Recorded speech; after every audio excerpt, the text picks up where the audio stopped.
ఏ పంట వేసుకోవాలన్నా ముందుగా ఆ భూమిలో ఏ ఏ పోషకాలు ఉన్నాయి, మనము మొక్కకు కావలసిన పోషకాలు అందించాలంటే మరి భూసార పరీక్షల ఆవశ్యకత ఎంతవరకు ఉంది, భూసారం అయితేనేమి, సాగు నీటి పరీక్షలు అయితేనేమి చేయవలసిన ఆవశ్యకత ఎంతవరకు ఉంది, ఇత్యాది అంశాల గురించి తెలియజేయడానికి రామచంద్రాపురం గ్రామ వ్యవసాయ సహాయకులు శ్రీమతి డి ఖైరున్బీ గారు మన స్టూడియోస్లో ఉన్నారు. వారి ద్వారా ఈ భూసార పరీక్షల ఆవశ్యకత, సాగునీటి పరీక్షల యొక్క ఆవశ్యకత గురించి వారి ద్వారా రైతులకు తెలియజేద్దాం. నమస్కారం మేడం. నమస్తే సార్.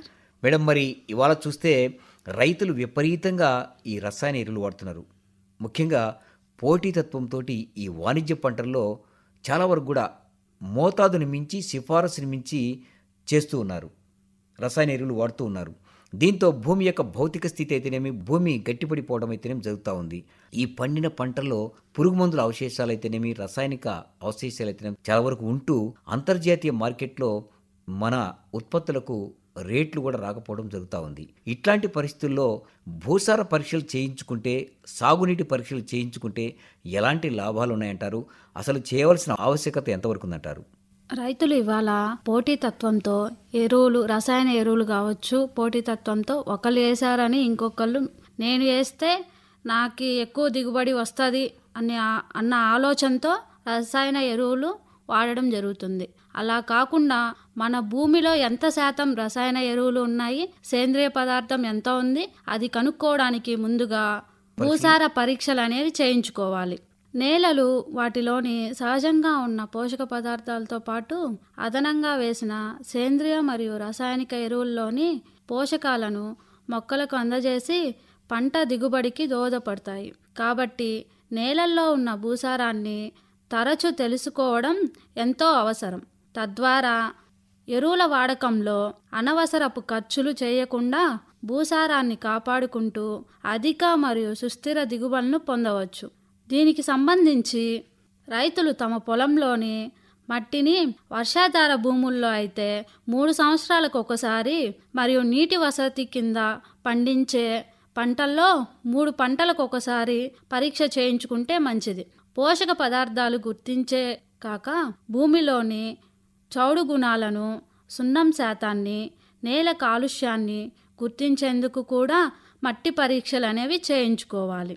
భూసార పరీక్షల్లో అన్నింటికన్నా ముందు తెలుసుకోవాల్సిన విషయం మట్టి నమూనాను సేకరించుకోవడం. భూసార పరీక్షలు చేయించుకోవాలి అంటే మట్టి సేకరణ అనేది చాలా వరకు కూడా ముఖ్యమైనది. ఎందుకంటే కొంతమంది ఎరువు దిబ్బల కింద తీస్తుంటారు, కొంతమంది చెట్ల నీడను తీస్తుంటారు, కొంతమంది గడ్డి ప్రాంతాల్లో తీస్తుంటారు, కొంతమంది చౌడు భూములో తీస్తుంటారు, కొంతమంది మంచి భూములో తీస్తుంటారు. ఒకే పొలంలో మంచి భూములో ఒక పక్క ఉంటే ఒక పక్క జేడి భూములు ఉంటాయి.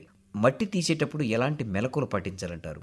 భూసార పరీక్ష కొరకు తీయవలసిన మట్టి నమూనా సరైనదా కానిదో, దాని భౌతిక మరియు రసాయనిక మరియు జీవ లక్షణాలు మన పొలం లక్షణాలను ప్రతిబింబించేదిగా ఉండదు. దీని వలన చేయించిన భూసార పరీక్ష దానికి అనుగుణంగా చేసిన ఎరువుల సిఫారసులు వ్యర్థమవుతాయి. అంతేకాకుండా ఒక్కోసారి తప్పుడు సిఫారసులు కూడా చేయడం జరుగుతుంది. కాబట్టి మట్టి నమూనా సేకరించడంలో కొన్ని మెలకువలు పాటించడం వలన మంచి ఫలితాలు అనేది రావడం జరుగుతుంది. పొలంలో ముందుగా ఒక వి ఆకారంలో ఒక గుంటను తీసుకోవాలి. గడ్డి జాతి పంటలైతే వరి, జొన్న, మొక్కజొన్న, సజ్జ, చెరకు మొదలగు పంటలకి 13 సెంటీమీటర్ల వరకు లోతైన వేరు వ్యవస్థ కలిగిన వేరుశనగ, పత్తి, అపరాలు, కూరగాయలు మొదలగు పంటల్లో 30 సెంటీమీటర్ల వరకు ఒక పారతో గుంటను తీసి అందులో పై పొర నుంచి కింది వరకు ఒక పక్కగా మట్టిని సేకరించాలి. ఈ విధంగా ఎకరా విస్తీర్ణంలో 8 నుంచి 10 చోట్ల సేకరించిన మట్టిని ఒక దగ్గర చేర్చుకొని ఆ మట్టిని బాగా కలిపి 4 భాగాలుగా చేయాలి. అందులో ఎదుటి భాగాలను తీసుకొని మిగతా భాగాలు తీసివేయాలి. ఈ విధంగా మట్టి ఒక 1/2 కేజీ వచ్చేంత వరకు ఈ పద్ధతిని అనేది మనం చేయాలి. ఇలా సేకరించిన మట్టిలో రాళ్ళు, పంట వేర్లు లేనట్లుగా చూసుకొని నీడలో ఆరబెట్టుకోవాలి. మట్టి నమూనాలను గట్ల దగ్గరలోనూ మరియు పంట కాలువల్లోనూ మట్టిని అనేది సేకరించకూడదు. చెట్ల కిందనున్న పొలం భాగం నుంచి మట్టిని సేకరించుకోకూడదు. మనము పశువుల ఎరువులు, వర్మీ కంపోస్టు మనం గుట్టలు గుట్టలుగా వేసుకున్న చోటు నుంచి కూడా మట్టిని సేకరించుకోకూడదు. ఎప్పుడు నీరు నిలబడే స్థలాలలో మట్టిని సేకరించుకోకూడదు. అంటే పల్ల ప్రాంతాల్లో కూడా తీయకూడదు. అలాంటి ప్రాంతాల్లో తీసుకోవడం వల్ల మట్టి పరీక్ష అనేది కరెక్ట్గా రాదు. పొలంలో వాలు ఎక్కువగా ఉన్నప్పుడు దానిని ఎత్తు పల్లపు ప్రాంతాలుగా విభజించి వేరువేరుగా మట్టి నమూనాలను సేకరించుకోవాలి. అలాంటి సందర్భాల్లో కూడా కొన్ని జాగ్రత్తలు పాటించాలి.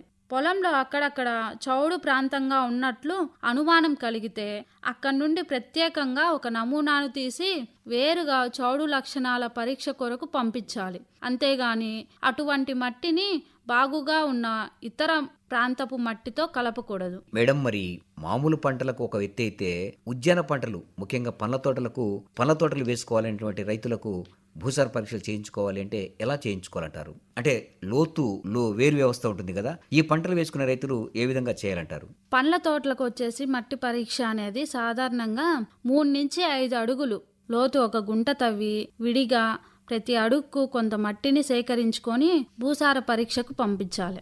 మట్టి నమూనా కొరకు గుంట తవ్వుతున్నప్పుడు ఏవైనా గట్టి పొరలు ఉన్నట్లయితే వాటి లోతు మరియు వాటి లక్షణాల గురించి ప్రత్యేక శ్రద్ధ తీసుకోవాలి. పండ్ల తోటల విషయంలో ఇలాంటి నమూనా సేకరణ ఎకరాకు 2 నుంచి 4 చోట్ల నుంచి చేస్తే చాలా మంచి ఫలితం అనేది వస్తుంది. ఇటువంటి నమూనాలను పరీక్ష కొరకు పంపించినప్పుడు పండ్ల తోటలకు అనువైన పరీక్షల కొరకు అని తెలియజేయాలి. పొలంలోని పలు ప్రాంతాల్లో 8 నుంచి 10 చోట్ల నుంచి సేకరించిన మట్టిని లేదా పండ్ల తోట కొరకు తీసిన మట్టిని గాని కలిపేందుకు యూరియా లేక ఇతర ఎరువుల సంచులను వాడకూడదు. ఇందుకొరకు శుభ్రమైన ప్లాస్టిక్ షీట్ని ఉపయోగించడం మంచిది. ఈ విధంగా సేకరించిన మట్టిని బాగా నీడలో గాలికి ఆరిన తరువాత మంచి ప్లాస్టిక్ బ్యాగ్లో గాని గుడ్డ సంచిలో గాని నింపి తమకు సమీపంలోని వ్యవసాయ శాఖకు సంబంధించిన భూసార పరీక్ష కేంద్రానికి పంపించాలి. మనం భూసార పరీక్ష కేంద్రానికి మట్టి పరీక్ష నమూనాను పంపించేటప్పుడు కొన్ని రైతు యొక్క వివరాలు పంపించడం జరుగుతుంది. ఆ రైతు యొక్క పేరు, సర్వే నెంబరు, గ్రామము, మండలము, మనకు కావాల్సిన పరీక్ష అంటే పండ్ల తోటలక మనం భూసార పరీక్షన చౌడు నేలలక వాటి కోసం దాని గురించి ఇంతకు మునుపు వేసిన పంట, దానికి వాడిన ఎరువులు, వేయబోయే పంట, నేలలో గమనించిన ఏవేని సమస్యలు వాటి గురించి రాసి పంపించాలి. సాధారణంగా రైతులు కాగితం పైన తెలిపిన విషయాలు రాసి మట్టి నమూనాతో పాటు సంచిలో వేసి భూసార పరీక్ష కేంద్రానికి పంపుతుంటారు. దీంతో పాటు మరొక కాగితం పైన ఇదే విషయాలు రాసి పైన జత చేసి పంపితే బాగుంటుంది. వివరాలను వ్రాయడానికి పెన్సిల్ను ఉపయోగిస్తే చాలు. మన ప్రాంతంలో భాస్వరపు నిల్వలు ఎక్కువగా ఉన్నాయని చెప్పేసి శాస్త్రవేత్తలు నిర్ధారించడం జరిగింది. భాస్వరం ఎరువులు వాడేటప్పుడు ఎలాంటి ఎరువుల విధానాన్ని అనుసరించాలంటారు? మన రాష్ట్రంలో వివిధ జిల్లాలలో నేలల్లో లభ్య భాస్వరపు పరిస్థితిని గమనించినట్లయితే దాని లభ్యత మధ్యస్థం నుంచి ఎక్కువ స్థాయిలో ఉన్నట్లు తెలుస్తుంది. వివిధ పరిశోధనా స్థానాలలో నేలల్లోని భాస్వరపు లభ్యత అనుసరించి ఎరువుల వాడకంపై జరిపిన పరిశోధనలలో భాస్వరం లభ్యత అధికంగా ఉన్నప్పుడు దానిని తగ్గించి వాడినా కూడా దిగుబడులు తగ్గకుండా అదే ఫలసాయాన్ని పొందవచ్చునని ఫలితాలు తెలియజేస్తున్నాయి. మన రాష్ట్రంలో ఖరీఫ్లో ముఖ్యమైన పంటలైన వరి, మొక్కజొన్న, ప్రొద్దుతిరుగుడు, వేరుశెనగల్లో నేలల్లో భాస్వరపు అధికంగా ఉన్నప్పుడు ఈ ఎరువుల వాడకాన్ని 25 నుంచి 50% వరకు తగ్గించవచ్చునని ప్రత్యేక ట్రేసర్ ప్రయోగాలు ధృవీకరిస్తున్నాయి. వరి పంటల్లో నేల భాస్వరపు పరిస్థితిని బట్టి ఎకరాకు 100 నుంచి 300 కిలోల సూపర్ను అంటే 2 నుంచి 6 బస్తాల వరకు లేక 35 నుంచి 112 కిలోల డిఏపిని తగ్గించి వాడినా కూడా దిగుబడి ఏమాత్రం తగ్గకుండా రావడం జరుగుతుంది. అలాగే భూసార పరీక్ష ఫలితాలను అనుసరించి మొక్కజొన్నలో కూడా 25 నుంచి 50% వరకు, పొద్దుతిరుగుల్లో 50 నుంచి 100% వరకు తగ్గించి దిగుబడులు పొందవచ్చు. కాబట్టి రాష్ట్ర రైతాంగం వారి పొలాల్లోనే లభ్య భాస్వరపు స్థాయిని బట్టి భాస్వరపు ఎరువుల వాడకంలో నియంత్రణ పాటించి ఎరువులపై ఖర్చును తగ్గించుకోవచ్చు. చాలా వరకు కఠిన జలము, మృదు జలము, సాధు జలము అంటుంటారు. ఈ జలాన్ని పరీక్ష చేయాల్సిన ఈ సాగునీటి పరీక్షలు ఆవశ్యకత ఎంతవరకు ఉందంటారు? పూర్వం సాగునీటి యొక్క నాణ్యతపై ఎక్కువ అనుమానాలు లేక రైతులు నిర్భయంగా వాడుతుండేవారు. కానీ పెరుగుతున్న నీటి కొరత వలన భూమిలోని పొరల నుండి నీటిని తోడుట వలన ఎక్కువ లవణాలు నేల ఉపరితలంపై చేరి పంట ఎదుగుదలకు కారకమవుతున్నాయి. దీనివలన పంటలు సరిగా ఎదగకపోవడమే కాకుండా దీనివలన